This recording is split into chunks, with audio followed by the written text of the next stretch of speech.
Olá, meu nome é Cristina, eu sou professora do 4º ano da Escola Waldorf Bertemi Monte e sou mãe de 3 crianças, do Luiz Otávio de 6 anos, da Maria Alice de 9 e da Ana Clara de 12 anos. Esse vídeo está sendo gravado na nossa 4ª semana de distanciamento social. E então nós estamos em casa desde a semana do dia 16 de março. E passado esse tempo, a gente consegue olhar um pouquinho para trás e pensar um pouquinho sobre como foi esse período e também pensar um pouquinho no que ainda está por vir. Então, logo na primeira semana, a gente se deu conta de que muitas coisas precisavam ser reorganizadas no nosso dia a dia. Nós tínhamos uma criança que ainda está na educação infantil. Então, ela não tinha compromissos com o estudo, por exemplo. Nós tínhamos 2 crianças que estão no ensino fundamental, uma delas no ensino fundamental 1 e outra no ensino fundamental 2. E logo na primeira semana, nós já nos vimos nessa nova realidade, que é o ensino à distância. E aí, nós nos vimos nessa situação, como a maior parte, talvez, de vocês que estão vendo o vídeo, de termos que dar conta do nosso trabalho, de uma rotina de estudo das crianças, de cuidar para que o menor pudesse brincar com uma certa qualidade, dar conta das tarefas da casa e que envolviam também o cuidado com as crianças, porque nós precisaríamos fazer, por exemplo, as refeições, preparar as refeições e servi-las às crianças. E a primeira semana foi uma semana bastante conturbada e de ajustes. Houve um pedido por parte dos professores para que as famílias tentassem manter o máximo possível um ritmo no dia a dia das crianças. Um ritmo bem parecido com o que as crianças vivenciam no dia a dia da escola. Mas como professora e como mãe, eu fui me dando conta, já nessa primeira semana, que seria muito difícil para os pais conseguirem fazer isso. Porque eles também estavam tendo que lidar com essa dinâmica nova, de ter que trabalhar em casa, de ter que cuidar das crianças. Então, isso seria muito difícil de se sustentar, até como estava sendo difícil da gente sustentar aqui em casa. Nesse momento, eu parei um pouco para refletir que recursos que a própria pedagogia Waldorf dá para a gente para tentar tornar o dia a dia um pouco mais saudável do que ele estava sendo.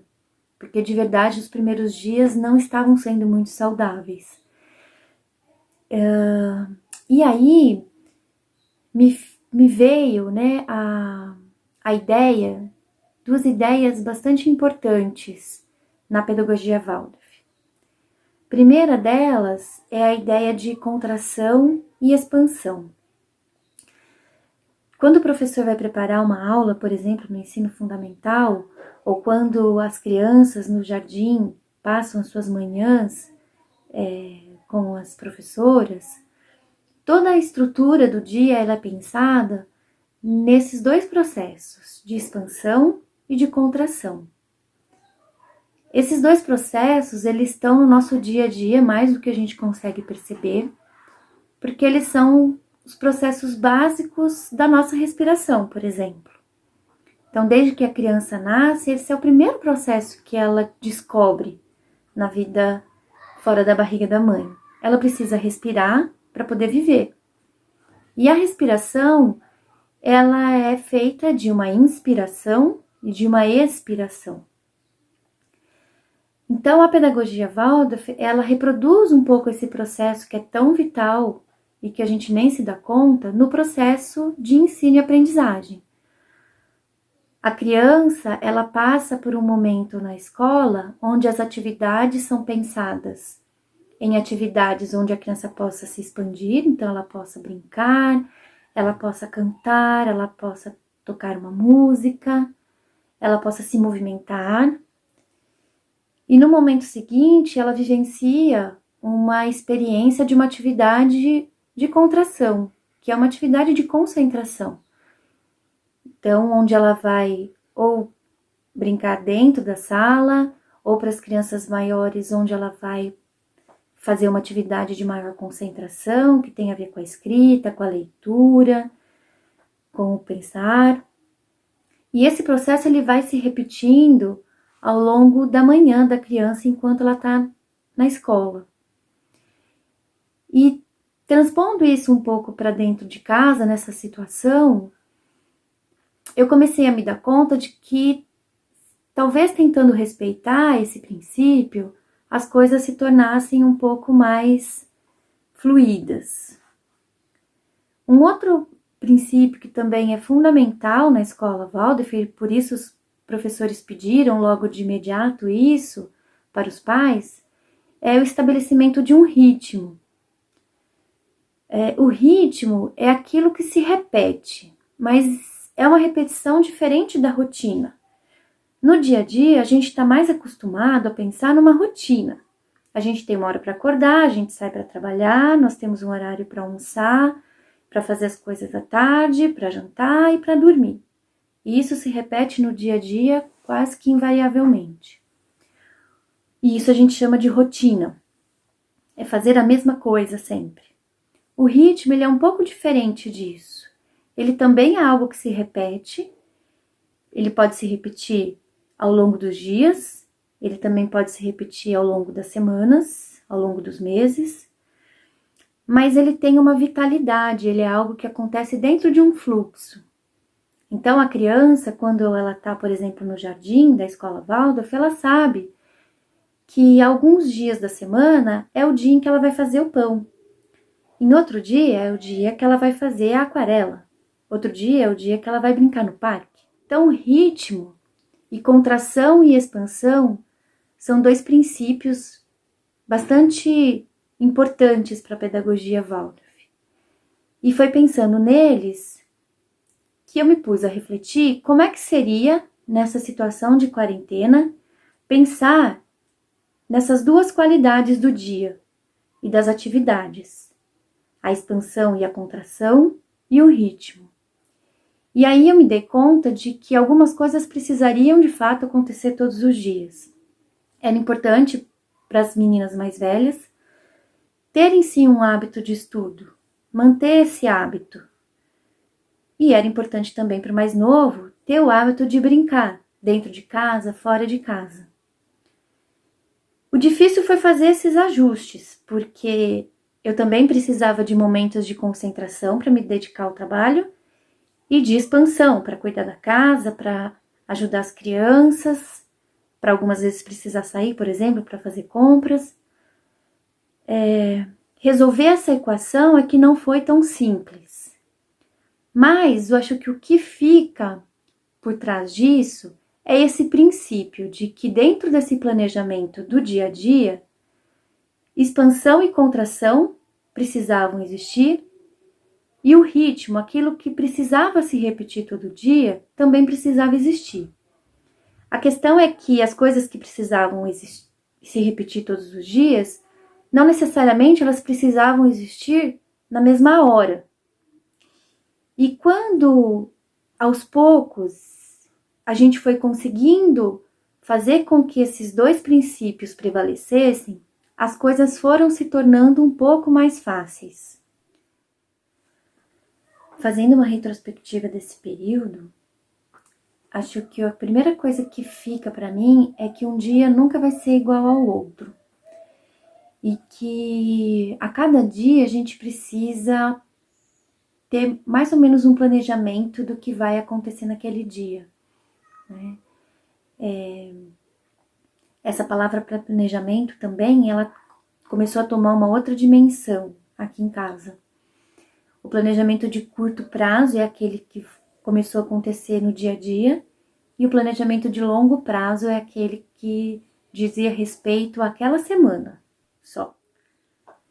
Uma outra coisa que ficou claro para mim também esses dias, talvez com mais intensidade, é a importância de eu saber aquilo que eu preciso para estar bem. E isso vai desde que coisas eu preciso cumprir em relação ao meu trabalho, em relação a mim mesma, em relação à casa e em relação às crianças. Quando eu consigo ter isso com um pouco mais de clareza, eu tenho a impressão de que eu consigo me organizar melhor ao longo desse dia. A imagem que eu faço disso é aquela velha história de que quando a gente entra no avião e a aeromoça dá aquela recomendação de que quando as máscaras caírem, se for o caso, você primeiro coloca a máscara em você para depois colocar no outro. E isso para mim ficou bastante claro. Todas as vezes que eu tinha a sensação de que eu conseguia dar conta de algumas coisas que eram importantes para mim, eu conseguia fazer outras coisas para outras pessoas, no caso as crianças, por exemplo, com mais tranquilidade. Se eu sentia que alguma coisa para mim estava faltando, ou se eu estava com muito sono, ou se eu não tinha conseguido concluir um trabalho, uma parte do trabalho que eu tinha começado, ou se alguma coisa pela casa precisava ser feita e eu não conseguia, eu percebia que eu tinha uma tendência maior a perder mais a paciência, principalmente com as crianças, que são quem mais demandam da gente esse olhar para o outro. Outra coisa que eu percebi também que me ajudava era saber o quanto que eu poderia contar com o outro adulto que estava em casa nesse período. Então, poder saber quais eram os meus horários de compromissos, mas também quais eram os horários dele de compromisso, para que nós pudéssemos ter esse planejamento comum, foi bastante importante, porque eu sabia então que determinado horário eu não poderia contar com ele, por exemplo, ou eu sabia que em determinado horário eu poderia me dedicar um pouco mais, por exemplo, ao meu trabalho, sabendo que ele estaria também de prontidão, no caso de precisar socorrer em alguma coisa as crianças. Então, essa comunicação, logo de cara, a gente se deu conta de que ela era fundamental, né? Saber em que momento um e outro estariam disponíveis para poder colaborar nesse funcionamento da casa como um todo. Bom, por enquanto eu não falei nem um pouco das crianças, mas é porque eu pude perceber esses dias mais do que nunca, de que quando o adulto consegue perceber que ele compreende o que está acontecendo, que ele tem algum grau de controle sobre o que está acontecendo, controle no sentido de planejamento, de organização do que está acontecendo, as coisas ficam um pouco mais fácil, inclusive na condução do que vai ser feito com as crianças. Isso porque as crianças, elas ainda não têm autonomia para regularem o seu dia a dia, para se regularem ao longo do dia. E elas precisam que o adulto façam isso por ela. Por isso, nesses últimos dias, ficou tão difícil dizer para os pais como era ideal eles organizarem as suas rotinas. Porque isso ia depender muito da demanda que eles tinham, por exemplo, em relação ao trabalho, e das crianças que eles tinham em casa. Que grau de dependência ou de autonomia essas crianças tinham. E muitos pais, muitas vezes, tinham crianças em diferentes momentos de autonomia. Para a pedagogia Waldorf, a criança, quanto menor ela é, mais ela precisa de ajuda, principalmente com questões motoras, porque ela ainda está conquistando esse domínio sobre a corporalidade dela. Então, uma criança pequena, ela ainda precisa de ajuda para comer. Uma criança no final desses 7 anos, ela já tem um grau maior de autonomia, mas ela ainda precisa de ajuda. Muitas vezes ajuda física para fazer algumas coisas. Até porque, quando já está nesse finalzinho de primeiro setênio, as crianças já começam a ter ideias um pouco miraculantes. Então, às vezes elas se envolvem em situações que fisicamente elas não conseguem dar conta. E aí a gente tem que parar o nosso trabalho para ir lá socorrê-las de alguma posição que elas ficaram, de algum lugar que elas se enfiaram e não conseguem sair, por exemplo. Uma criança que já está no segundo setênio, dos 7 aos 14 anos, ela já tem um grau maior de autonomia, mas ela ainda precisa de um suporte, por exemplo, para estabelecer os seus hábitos. Por exemplo, os hábitos de estudo. Por mais que a criança saiba o que a professora pediu para ela fazer naquele dia, muitas vezes ela tem dificuldade de se organizar para fazer o que é preciso ser feito. E aí os pais precisam estar ali disponível, ou pelo menos ajudando ela nesse processo de organização, por exemplo, dos estudos. Um jovem maior, ele já tem um grau de autonomia bem maior, tanto da sua corporalidade quanto dos seus hábitos. Mas ele é um jovem que está também descobrindo tudo o que acontece na sua vida afetiva.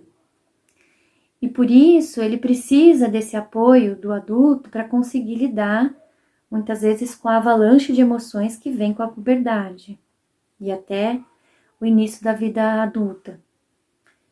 Esses 3 momentos de desenvolvimento são bem importantes dentro da pedagogia Waldorf. E nunca os pais puderam conviver de forma tão intensa com essa situação como nesse momento da quarentena. Quando a gente consegue vislumbrar um pouco isso, talvez também se torne um pouco mais claro qual o grau de disponibilidade que a gente vai ter que ter para cada uma dessas crianças. Outro princípio também que tem me ajudado bastante da antroposofia e da pedagogia Waldorf é o princípio da observação. Parece algo bastante simples, mas a gente faz muito pouco uso dele no dia a dia. Mas quando a gente começa a fazer uso dele, as coisas também tendem a se clarear um pouco. E muitas vezes observar o momento em que as crianças estão ajudou a decidir algumas coisas simples. Por exemplo, existe algo a ser cumprido que vem de fora, por exemplo, aquilo que a professora pediu para que algum deles fizesse. E eu sei que aquilo precisa ser feito naquele dia. Mas, por outro lado, eu observo que naquele momento em que eu pensei em introduzir a atividade proposta pela professora, as crianças estão brincando muito bem. Estão brincando numa harmonia, numa tranquilidade, como se não houvesse crianças em casa. E eu comecei a perceber que se eu interrompesse esse momento, a brincadeira se desfazia, isso gerava um estresse entre eles. Também ficava muito mais difícil de eu colocar para eles aquilo que eles precisavam fazer. Então eu comecei a respeitar um pouco mais esse momento e deixar para um segundo momento onde essa brincadeira já estivesse se dispersando ou já tivesse se dispersado, para colocar aquilo que era uma demanda que precisava ser cumprida. Em alguns momentos eu dava alguns alertas, do tipo, olha, quando a brincadeira, daqui a pouquinho vocês vão terminar a brincadeira e a gente vai fazer tal coisa, tal exercício que a professora pediu. E então, observar em que momento as crianças estavam do dia delas também ajudou a ir conduzindo um pouco esse fluxo de compromissos que precisavam acontecer e que eram para além do dia a dia que eles mesmos se colocavam como brincadeiras, às vezes também como brigas, claro. Eu também percebi que do mesmo jeito que o planejamento ajuda os adultos a se organizarem, também ajuda as crianças. Então, todos os dias de manhã, quando nós tomamos café ou quando eles acordam, em algum momento no começo da manhã, eu criei o hábito de dizer a eles o que precisaria ser feito. E feito com eles alguns acordos. Então, como se fossem pequenos planejamentos, por exemplo, da manhã ou da tarde. A criança pequena ela tem muito essa dificuldade de vislumbrar um tempo grande à frente, um futuro à frente. A criança ela é imediatista.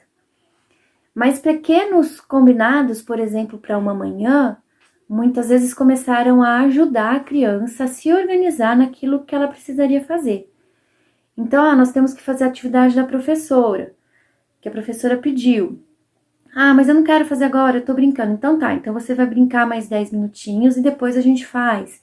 E aí a gente foi construindo alguns pequenos acordos que em alguns momentos funcionavam, em outros momentos nem tanto, mas na maior parte das vezes sim, que ajudavam então a organizar, por exemplo, essa manhã. E dentro disso era onde os adultos também conseguiam se organizar. Muitas vezes, por exemplo, eu aproveitava esse momento em que percebia que as crianças estavam brincando bem, para então conseguir começar ou finalizar um trabalho que eu tinha começado. E isso foi ajudando, essa observação de que momento as crianças estão e como usar isso a meu favor, no sentido de que eu tenho uma visão maior do que precisa acontecer, também tem ajudado nesse dia a dia. Essa retrospectiva também desse período me fez também perceber a importância do sono. Na pedagogia Waldorf, o sono ele é algo de extrema importância, porque é nesse sono que a gente compreende que a criança de fato aprende. Esse sono, ele não necessariamente é o sono do dormir à noite, também é este tipo de sono, mas também é quando algo descansa, quando algo deixa de acontecer por um tempo e depois volta a acontecer novamente. E o que eu percebi dessa época de quarentena é que foi muito importante os períodos de descanso. Desde a primeira semana da quarentena, houve um esforço muito grande de todos em se adaptar a essa nova realidade, mas para nós, professores, teve uma qualidade diferente nesse esforço, que foi se debruçar sobre algo extremamente novo, que foi a educação à distância. Como que seria propor conteúdo, propor atividades, acolher as famílias, refletir sobre este momento e o que queríamos proporcionar às crianças. Então foram semanas muito intensas e que refletiram num cansaço intenso também. E os momentos de descanso aos finais de semana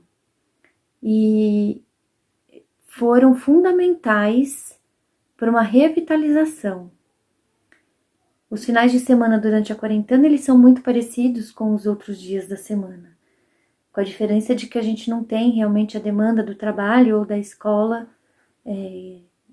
que estão sendo solicitadas de nós pais. Mas, por outro lado, eles também estão servindo para realmente a gente poder respirar um pouco e se colocar de novo nessa situação de pensar e produzir conteúdos de qualidade. É muito difícil nessa situação de home office a gente manter uma qualidade de horários de trabalho. É muito fácil a gente se perder nos horários e respeitar esse tempo em que se trabalha, em que se descansa, em que se alimenta, foram de bastante importância. Muitas vezes esses horários eles ficaram um pouco diferenciados, então às vezes você começa a trabalhar um pouco mais tarde e termina um pouco mais tarde, ou começa um pouco mais cedo e termina um pouco mais tarde. Mas esse movimento de novo, contração e respiração, onde a gente consegue se concentrar um pouco no trabalho, para um pouco para um descanso, ou então essa disciplina de perceber que em algum momento o trabalho ele precisa cessar para que algo da casa ou das relações sociais dentro da casa aconteçam, é extremamente importante e é muito difícil de se conquistar essa disciplina. É algo que o tempo todo a gente tem que estar alerta. E com isso também me veio muito a construção de uma flexibilidade mesmo, que nós tivemos que construir ao longo desses dias. Uma flexibilidade nesse sentido de que em algum momento eu realmente preciso estar totalmente comprometida com o meu trabalho, e em alguns momentos eu consigo não estar comprometida e consigo estar totalmente voltada para as coisas da casa e das crianças. E em alguns momentos eu preciso estar com uma parte de mim comprometida com o trabalho e outra parte de mim comprometida em atentar para o que está acontecendo na casa, por exemplo, enquanto as crianças estão brincando e eu consigo trabalhar ao mesmo tempo. Isso não é tão simples, porque exige uma concentração, por um lado, ao mesmo tempo em que os ouvidos ficam totalmente voltados para o que está acontecendo ali no externo, para que, caso seja necessário, você interrompa o trabalho e vá resolver o que precisa ser resolvido em relação às crianças. Tudo isso é muito novo para a gente, né? É um período em que a gente também está se descobrindo os nossos limites. E, de novo, eu acho que a fala volta para o adulto, nessa importância do adulto realmente poder compreender quais são as necessidades dele, né? Compreender quais são as necessidades e tentar encontrar ali na dinâmica do dia a dia, muitas vezes contando ou não com o parceiro, como fazer com que essas necessidades sejam alcançadas, sejam supridas. E isso vai garantir, com certeza, um adulto mais presente e mais saudável cuidando da casa e da criança.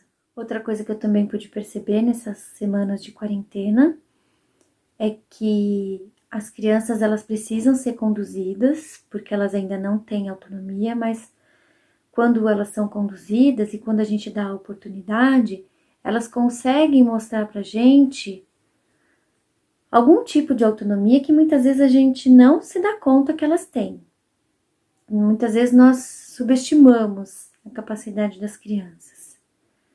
E eu acho que esses dias, eles têm ajudado muito quando os adultos dão essa possibilidade, quando a gente consegue ter essa paciência, porque as crianças, elas fazem as coisas num ritmo diferente do nosso, num tempo diferente do nosso, mas a gente também pode se surpreender com a capacidade que elas têm de fazer coisas, assim, inclusive de ajudar, assim, no dia a dia da casa. Então, eu lembro que na primeira semana foram mensagens e mais mensagens acerca de tabelas, de como as atividades da casa, as tarefas da casa poderiam ser distribuídas entre os membros da família. E aqui as crianças já têm algumas tarefas com as quais elas já eram comprometidas antes da quarentena, mas depois a gente ampliou um pouco isso, variando um pouco aí as habilidades e as capacidades de cada um, mas todos eles tinham ou têm alguma tarefa ao longo do dia. A grande dificuldade, ou na verdade, vou colocar como uma dificuldade, é porque o tempo todo os adultos precisam estar conduzindo para que isso aconteça. Não basta a tabela estar pendurada na geladeira. A gente precisa conduzir com que isso aconteça. A gente precisa facilitar para que esse compromisso seja realizado. Né? Mas eles conseguem sim dar conta de fazer isso quando isso é sistematicamente mediado pelo adulto, né? E muitas vezes a gente se surpreende, né, com esse tipo de relação que eles podem ter com as demandas da casa. Acho que um grande desafio que nós pais tivemos nesse período até agora é nessa comunicação com as crianças, né? É muito difícil para o adulto sair do lugar dele de adulto, onde as coisas acontecem numa velocidade mais rápida, num ritmo mais rápido, onde as coisas são mais objetivas, para conseguir estabelecer com a criança uma comunicação que vem através do mundo da criança, desse momento em que a criança está, que é um momento muito mais de fantasia, muito mais atemporal, né? E é muito difícil para os adultos sair desse lugar de objetividade que o adulto tem para conversar com a criança, ou demandar da criança a partir do lugar que a criança está, que é esse lugar de fantasia, de sonho e de não tempo, né? E acho que esse é um grande desafio, né? Como é que eu posso entrar no mundo da criança sem me perder do meu mundo, para facilitar que essas coisas que precisam acontecer, aconteçam. E isso é realmente um desafio do dia a dia, né? E depende muito da habilidade de cada um, do jeito de cada pai. Não é algo tão simples assim. Uma outra compreensão que eu tive desse período é que um dia de 24 horas, ele não é suficiente para eu fazer tudo o que eu preciso dentro de casa. Não é suficiente para eu dar conta de todo o meu trabalho, não é suficiente para eu dar conta de um cuidado integral com as crianças e também não é suficiente para eu dar conta de tudo que precisa ser feito na casa. E com isso, eu me deparei com o fato de que ou eu começo a lidar com aquilo que é a prioridade e começo também a conviver com aquilo que eu não consigo fazer, ou os meus dias vão ser bastante difíceis. E ter clareza disso realmente no dia a dia, um dia de cada vez, sobre o que para aquele dia é prioridade que eu faça, o que para aquele dia pode deixar de ser feito. Quando de manhã eu consigo ter um pouco essa clareza, ou ao longo do dia eu vou tendo essa clareza de que algumas coisas vão ficar para trás e outras realmente precisam ser cumpridas, eu acho que foi vindo um sentimento um pouco mais de aceitação, talvez de resignação. Então tem dias em que infelizmente a casa vai ficar bagunçada, né? E tem dias que eu realmente vou ter que acordar no dia seguinte um pouco mais cedo para dar conta de um trabalho que eu não consegui terminar no dia de hoje. Mas todo esse processo de ver o que é prioridade, o que eu senti é que ele é realmente do dia a dia e muitas vezes ao longo do dia, porque também vão acontecendo coisas inesperadas. Mas essa clareza do que eu preciso de fato fazer agora e do que de fato vai precisar ser deixado para depois, com um certo reconhecimento de que por um tempo vai ter que ser assim, não vai ter outro jeito, trouxe também um certo descanso, um certo conforto, né? De que hoje não deu, mas amanhã talvez dê. Conviver também, né? Com aquilo que a gente não dá conta de fazer, ou com aquilo que ficou realmente desarrumado na casa, que nunca foi tão desorganizada como tem sido nesses últimos dias.